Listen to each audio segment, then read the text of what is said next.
You have terrible crosshair placement. How do I know? I reviewed hundreds of VODs at this point, and I still see common mistakes in crosshair placement, even at the highest level.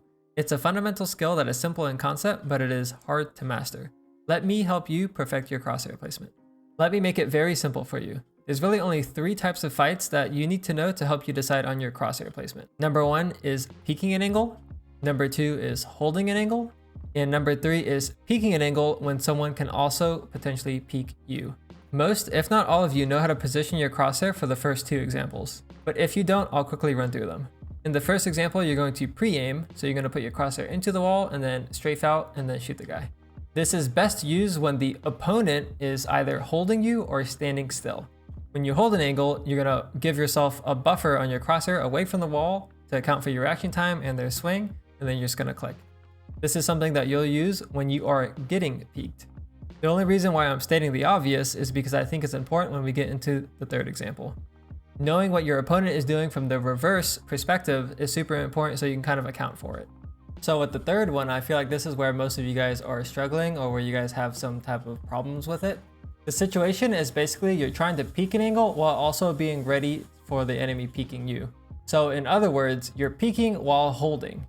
I feel like conceptually, that's kind of a hard concept to kind of combine the two, but in simple terms, you're just kind of moving forward or to the right or whatever, while you're having a buffer on your crosshair just in case he does swing you.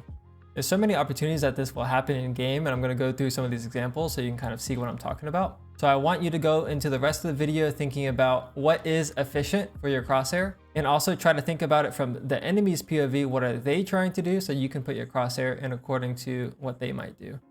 So let's go ahead and dive into some more advanced examples. In this clip, my first peek, my crosshair is in the wall. But what about the second? Why don't I put my crosshair in the wall there? Or how about this clip from Cryo Cells? You might notice, in both of these examples, there is a threat that a player can swing us.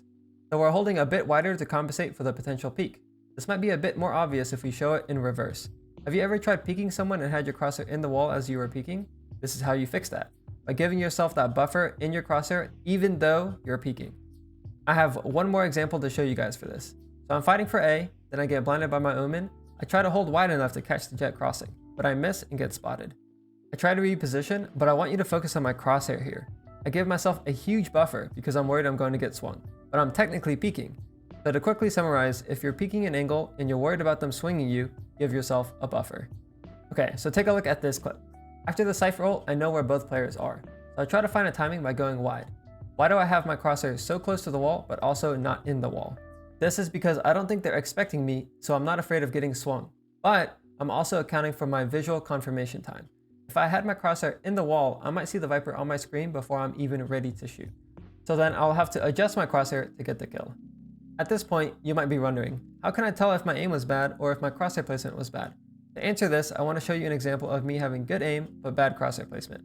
In this clip, I should have been holding wide and giving myself a buffer because I should be expecting them to swing me.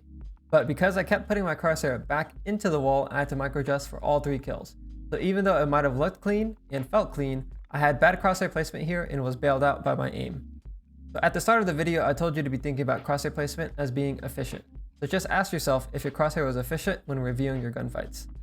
So far, I've really only given you examples of when you shouldn't have your crosshair in the wall.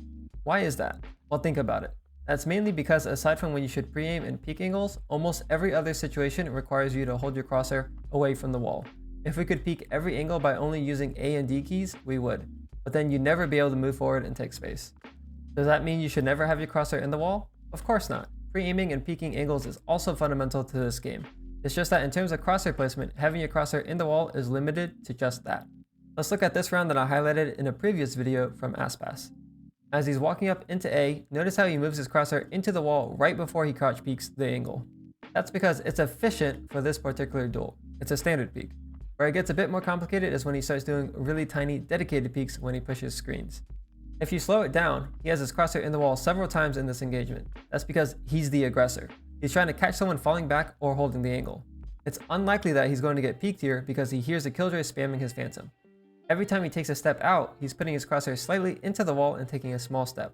So whenever he finishes moving, he can just click his mouse and get the kill. So how do you practice all of this?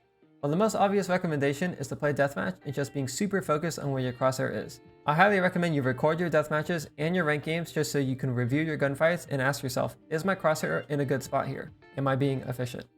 That about wraps up the whole crosshair placement thing.